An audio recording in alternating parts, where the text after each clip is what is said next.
I was asked to speak tonight because my living story started the same time JPF's did and has continued to intertwine to this day.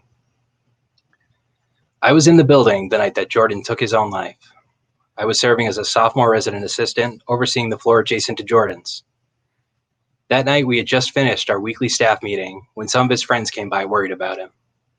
One of my coworkers went up to his room and returned minutes later with the news of Jordan's death. We were stunned, silent, trying to fathom the unfathomable. The next few hours are a blur of memories. Us, gathering his friends together in a common space, giving them the news. Me, sitting alone in the dark chapel, weeping. Assistant deans, campus ministers, other administrators, trying to console us all. A call to one of Jordan's friends at UVM, who arrived in a burst of tears. The RA staff, remembering the time we asked Jordan not to skateboard in the laundry room, or the previous weekend when I knocked on his door and asked him to turn down the music. A few days later, I remember the chapel, filled to overflowing, displaying the incredible community at St. Michael's College. Me, weeping furiously the entire time, staring right at his parents, his sister in the front pew. My friends, waiting outside afterwards, hugs and tears for me, for all of us. The RA staff, always wondering why, a question no one could ever answer.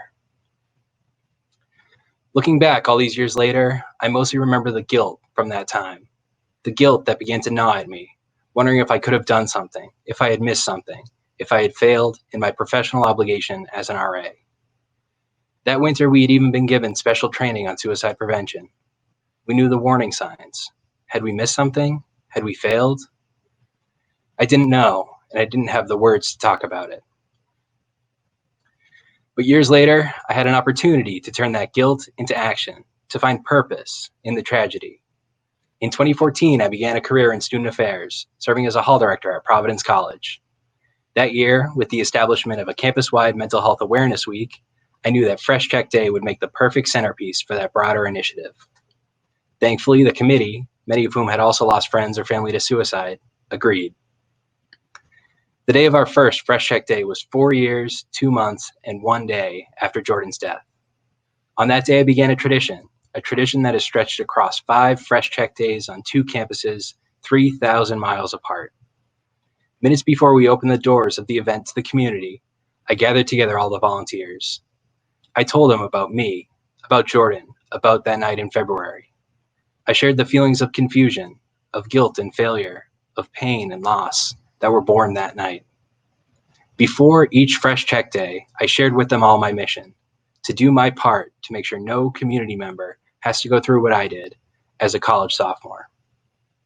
I looked at everyone and I told them that on this day, on this campus, in mere minutes, we would be doing our part to save lives. Moments after that, a second tradition was born. Without fail, myself and the other organizers would look at each other and burst into tears. Tears of joy, tears of relief, tears of hope. In that moment, we knew the weeks of preparation, the late nights and early mornings, the dozens of meetings and phone calls, it was all worth it. Now the event was out of our hands, and no matter how many people attended, we knew we would be doing our part to save lives. That brings me to the final part of my living story, the future. This is the hardest to describe because I've learned how unpredictable life can be. I never would have imagined that out of the tragedy of that February night, a triumph like Fresh Check Day would have been born. I never saw myself taking another role in student affairs, moving around the country, traveling the world, falling in love.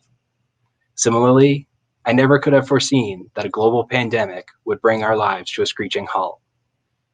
Life is unpredictable, and the future often undependable. But the one thing I have learned to depend on is people.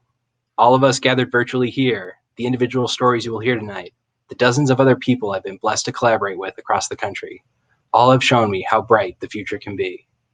Together, we are working to dispel the darkness, to give members of our communities the resources to turn to when things are darkest.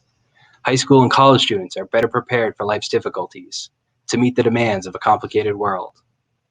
We're giving them the freedom to say, I'm not okay, and the tools for us to respond with, I'm here for you. With the support of the Jordan Porco Foundation, together, we are doing our part to save lives, and there can be no greater calling than that. Thank you.